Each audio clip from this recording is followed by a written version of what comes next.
In this video, I'll be showing you how to fix your AirPods Pro 3 not connecting. Or as a matter of fact, any AirPods. It's a very simple method, so if you find this video helpful, be sure to drop a like and subscribe. But anyways, all you want to do firstly is, I have my AirPods Pro 3 right here. Obviously make sure they're fully charged. Whenever they're not connected to anything on your iPhone, this should come up. It says AirPod Pro not connected to this iPhone.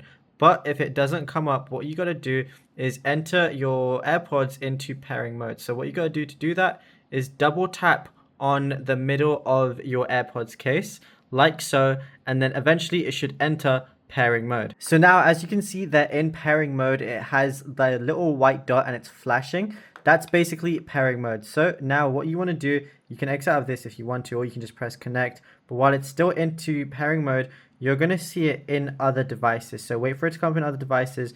It's right there. All you got to do is go ahead and click on it, and then it's going to say connected. So it's as simple as that. You got to make sure it's in pairing mode. For some reason, they removed any physical buttons from your AirPods Pro 3. So it can be pretty annoying to like double tap, but you got to make sure it's right in the middle when you go ahead and double tap. And obviously make sure your case and AirPods are charged, and then you'll be good to go. Now, if you found this video helpful, be sure to drop a like and subscribe.